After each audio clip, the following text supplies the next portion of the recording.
মানে যারা যারা এখন রাজনীতি করতেছেন তাদের কাউকে আপনার দলে আপনি আর দেখতে চান না? না, কেসকে দেখতে দেখতে মনে করেন বেদ ধরে গেছে। আপনি বড় বড় বড় বড় যে দল আছে, দলের নাম শুনলে কয় কি এই দলের কথা বাদ দেন তো, আরেকজনকে এই এক দশক করতে ওই এক দশক করতে। আমি এই ব্যাপারটা আপনার কাছে শুনতে চাইছিলাম যে আপনি যখন মানুষের কাছে ভোট চাইতে বা রাজনীতিকের যেটাকে জনসংযোগ আমরা বলি তখন গেছেন, তখন সবাই বলেছে যে আওয়ামী লীগ বিএনপি জাতীয় পার্টির কথা বাদ দেন, এখন আমরা মানে এরকম ভাবে কি বলেছেন? হ্যাঁ, জনগণ করছে ভাই, কার বিরুদ্ধে জনগণ বিরক্ত বেশি, আওয়ামী লীগ বিএনপি? জনগণ করছে আওয়ামী লীগ বলেন বিএনপি বলেন জাতীয় পার্টি, এদের মনে করে অনেক বছর দেখছে, এদেরকে অনেক দেখলাম বারে বারে একই রকম কয়, ভোটের আগে খালি বড় বড় কথাবার্তা বলে, ভোট চলে গেলে কারো কোনো খবর রাখে না। আমরা তো অনেক দেখলাম, আমাকে জীবনে কি করলো তারা, ভোট চলে গেলে তাদেরকে খোঁজ পাওয়া যায় না। আমরা নতুন কাউকে চাই যে নতুনটা কি করে। জনগণ মনে করে আমাদের এই দলগুলোর উপর একদম এতটাই রাগ যে নতুন কাউকে চাইতেছে। এই নতুনটা বলে দেখেন যাকে খুঁজে পাইতেছে কলার গাছও দাঁড়াইতেছে, লোকদের তারই উপর কিন্তু হুমড়ি খেয়ে পড়তেছে, আমরা একই ভোট দেবো, এদেরকে আর মনে সহ্য হইতেছে না। কলা গাছের উপমাটা কেন বললেন? মানে কলা গাছকেও ভোট দেওয়ার প্রসঙ্গটা কোত্থেকে আসলো? মানে আপনি কি এই ধরনের কোনো কথা শুনেছেন যে মানে মানুষ এরকম কথা বলছে যে এখন যদি এইসব দলের বিরুদ্ধে কলা গাছও দাঁড়ায় তাহলে তাকেও আমরা ভোট দিব?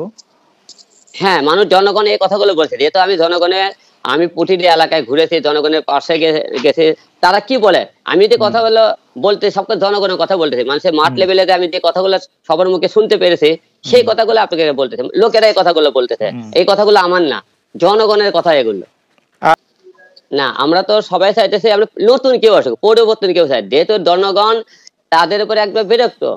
নতুন কেউ আসলে জনগণের দেশে হয়তো উন্নত হতে পারে। আমরা কথা আপনারা তো 50 বছর ধরে আপনারা দল করলেন, ছেড়ে দেন না, নতুন কেউ করুক।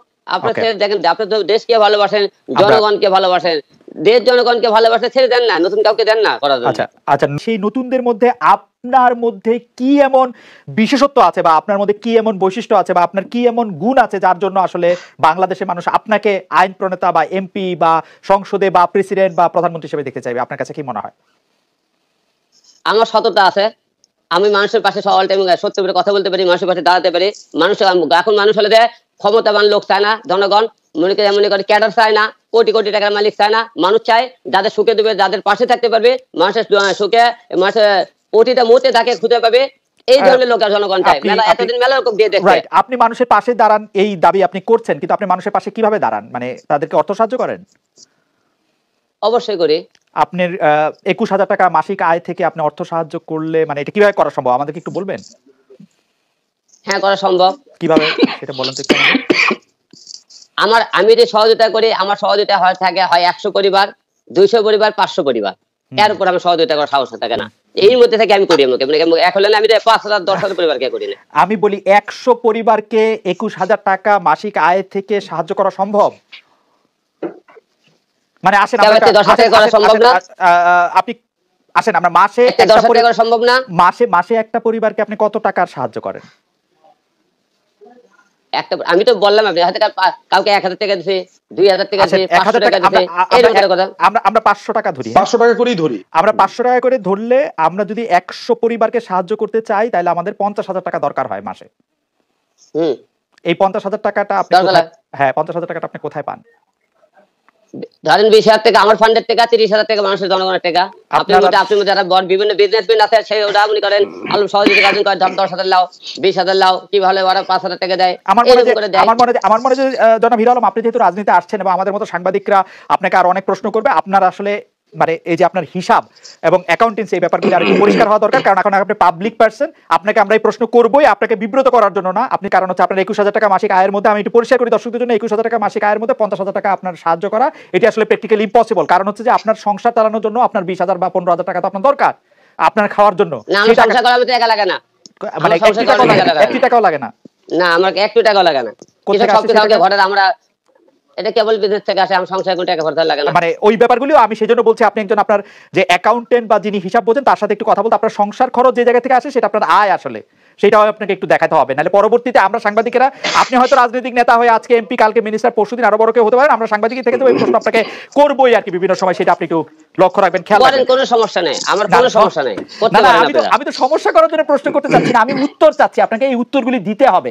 সেজন্য আমি উত্তর দিলাম। আমি বলে আমার দল 20,000 টাকা নিজের থেকে, 30,000 টাকা আপনাদের মতো করে যারা লোক আছে তারা সহযোগিতা করছে। আপনার 21,000 টাকা রোজগারের মধ্যে 20,000 টাকা আপনি জনগণের জন্য দিয়ে দেন এবং 30,000 টাকা অন্য মানুষ আপনাকে দেন, এই 50,000 টাকা দিয়ে আপনি আমি তো প্রতি মাসে টাকা দেই, ধরেন তো প্রতি মাসে তো আমি টাকাটা দেব, জনগণের কিছু দেই না, যে কোনো দূর থেকে যে কোনো প্রতি মাসে টাকাটা দিতেছেন। প্রতি মাসে দেন না, প্রতি মাসে দেন না, শুধু প্রতি মাসে তো দেন, যখন যে কোনো সমস্যা সেই টাইমে আমি দেই। এরকম প্রতি মাসে 20,000 টাকা আমি কথা বলতে দেন, এরকম 100 পরিবারকে আপনি সাহায্য করেন, ঠিক আছে? হ্যাঁ, আমি তো প্রতি মাসে হঠাৎ ধরেন মনে করে যাতায়াত করে না হলো, একটা বন্যা হলো, কি চাঁদলো, ঈদ আসলো, সান হলো, সেই টাইমে টাকা দেয়। আমি তো প্রতি মাসে দেয়, মনে করে পয়সা আপনি বলেন 100 পরিবার 500 পরিবারকে প্রতি মাসে দেই, আমি তা তো দেই না। আচ্ছা, ঠিক আছে, আমরা একটু ব্যারিস্টার নিজম মজুমদারের কাছে আসি। আমরা যখন জনাব হিরো আলমকে টাকার ব্যাপারটা, তার আয়ের ব্যাপারটা, তার সহযোগিতার ব্যাপারে প্রশ্ন করছিলাম, তখন দর্শকরা প্রশ্ন করছেন যে আমরা এমন প্রশ্ন পলিটিশিয়ানদের করি কিনা যে পলিটিশিয়ানরা আসলে শত শত অবৈধ কোটি টাকার মালিক হন। এবং আমি করতে চাই, আমি আসলে রাজনীতিবিদ পাইলেই তার পেশা জিজ্ঞেস করি, বেশিরভাগ সময় পেশা পাই হচ্ছে জেলে, কৃষক, মজদুর, বিভিন্ন রকম এবং বিভিন্ন ব্যবসা, টুকটাক ব্যবসাও অনেক শুনি। তো যাই হোক, আপনার কাছে একটু জানতে চাইবো যে ব্যারিস্টার নিজম মজুমদার, আপনার কাছে কি মনে হয় যে বাংলাদেশে যারা ক্ষমতায় থাকছেন বা রাজনীতি করছেন, তারা আসলে রাজনীতিটা করছেন তাদের দুর্নীতি হোক, তাদের ব্যবসা, যেই ব্যবসা আসলে প্রকাশ্যে বলতে পারেন না, সোজা কথা বাংলা ভাষায় টাকা কামানোর জন্য, আপনি আমার বক্তব্যের সাথে একমত কিনা? যারা রাজনীতি করছেন তারা টাকা কামানোর জন্য, দুর্নীতি করার জন্য এটাকে একটা খুঁটি হিসেবে ব্যবহার করছেন? Not necessarily. আমি যদি আপনাদেরকে একটু অনুমতি নেই, আমি এই প্রশ্নটার উত্তর দেওয়ার আগে আমি দুটো কথা এখানে বলতে চাই, যদি আমাকে একটা মিনিট সময় দেন। সেটা হচ্ছে যে দেখেন, এই জায়গাতে দাঁড়িয়ে আমরা খুব স্পষ্ট বুঝতে পারছি, আমি অন্তত বুঝতে পারছি, আমি জানি না আপনি একমত হবেন কিনা, সেটা হিরো আলম তার অর্থনৈতিক ব্যাপারে সম্পূর্ণভাবে আমাদেরকে অসৎ তথ্য দিয়েছেন। যেখানে আপনি টাকার অঙ্কটা কমিয়ে 500 টাকা করেছেন, উনি কিন্তু বলেছেন আমি মাঝে মধ্যে 1,000 দেই বা 2,000 দেই। আমি যদি উনার কথাও ধরি, তাহলে কিন্তু উনি যে বলেছেন যে 30,000 টাকা বাইরে কেউ দেয়, সেটাও ধোপে টিকে না। যদি 1,000 টাকাও ধরি, তাহলে 100 পরিবারে 1 লাখ টাকা যায়। এখন 30,000 টাকা যদি বাইরে থেকে আসে, উনি যদি 20,000 টাকা দেয়, বাকি 50,000 টাকা কোথেকে আসে? এটা উনার হিসেবে। আপনি বরঞ্চ কমিয়ে এটাকে 500 করেছেন, 1 নাম্বার। 2 নাম্বার হচ্ছে যে উনি মিডিয়ার ভেতরে আজীবন বলে এসেছে ডিশ ব্যবসা তার, ডিশ ব্যবসা তার। আজকে আমার লাইফে আমি প্রথম শুনলাম ডিশ ব্যবসা তার বাবার। এই কিছুদিন আগে, মানে আমি যদি তার পার্সোনাল ব্যাপার, তার ওয়াইফ বলেছেন, আমি একটু বলি বাংলাদেশে অনেক রাজনীতিবিদ, আমি একটু বলি হিরো আলম, বাংলাদেশে অনেক রাজনীতিবিদকে আমি প্রশ্ন করে জেনেছি, তাদের কাছে কিছুই নাই, কোনটা তার বাবার আছে, কোনটা তার স্ত্রীর নামে আছে, এরকম অনেকেই অনেকভাবে ব্যবসা করে থাকেন। জনাব হিরো আলমের কেবল বিজনেসটা যদি তার বাবার নামে হয়, আপনি জানেন যে বাংলাদেশের অর্থনীতি বা ট্যাক্সের যে সিস্টেম, সেই সিস্টেমটা তার বাবার উপর অ্যাপ্লিকেবল, তার উপর অ্যাপ্লিকেবল না। তো সুতরাং এই ক্ষেত্রে আপনি সরাসরি বলে দিলেন যে তিনি অসততা করেছেন, আমি এই বক্তব্যের সাথে একমত না। তিনি এমন অনেক কিছু আছে যেটা নাও বুঝতে পারেন, এবং বুঝতে না পারা মানে তিনি তো বলেছেন বাবার সম্পত্তি কালে পড়ে, বাবার সম্পত্তি শোনেন, বাবার সম্পত্তি থাকে, তার ছেলে তারা কে পায়?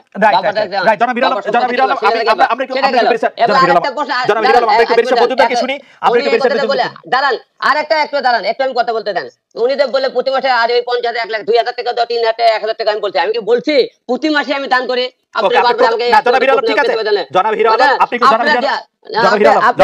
আপনাকেও প্রশ্ন করতেছে এবং আপনি নিজম ভাইকে প্রশ্ন করতেছেন। আপনারা যে বড় বড় যে প্রশ্নগুলো আমাকে করতেছেন, কয়টা রাজ্যে খোঁজলে তাদের কোটি কোটি টাকা, তারা এত গ্রাম আছে, যারা রিকশা চালায়, তারা আমার কথা শুনেন। আমি বাংলাদেশের সব রাজনীতিবিদদের প্রশ্ন করছি, সব রাজনীতিবিদদের।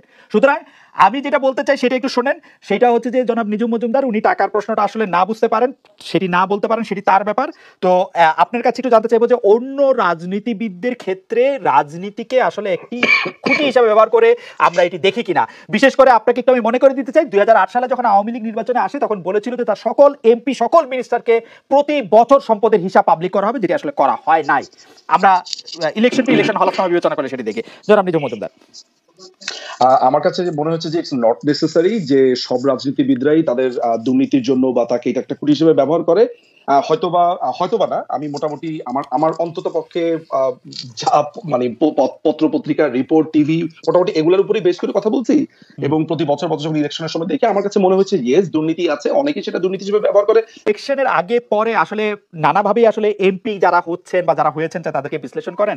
আপনি কি 2008 সালে যারা আওয়ামী লীগের এমপি হয়েছেন, তারপরে 2014 সালে যারা হয়েছেন, 2018 সালে যারা হয়েছেন, তারা আসলে নির্বাচনে হলফনামা জমা দেন, আপনি কি তাদের হলফনামা বিশ্লেষণ করে দেখেছেন যে 2008 সালে তাদের সম্পদ কত ছিল, 14তে কত হয়েছে, 18তে কত হয়েছে, বেশিরভাগের কত হয়েছে?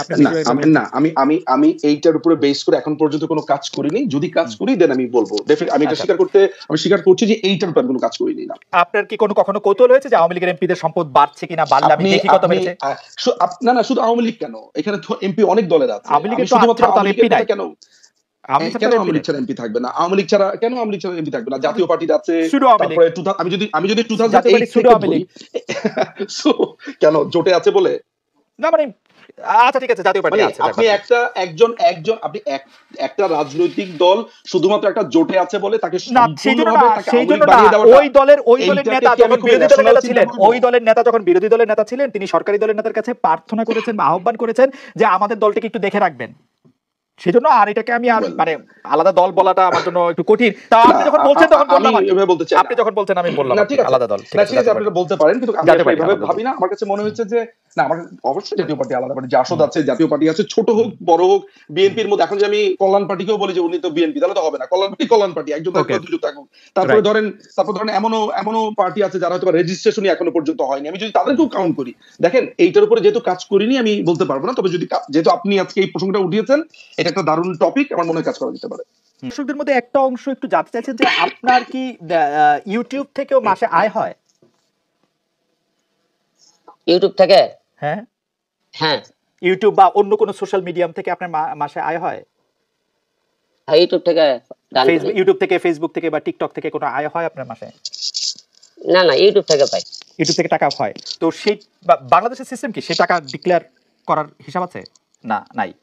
এই টাকা থেকে আমাদের ট্যাক্স দেওয়া লাগে না, সরকার তো ট্যাক্স কাটালে আমাদের টাকা দেয়। ওকে, আচ্ছা ঠিক আছে, আমি আপনার কাছে অনুরোধ করবো যে আপনি এই ব্যাপারগুলি আরেকটু আপনি ভেবে দেখবেন। আমি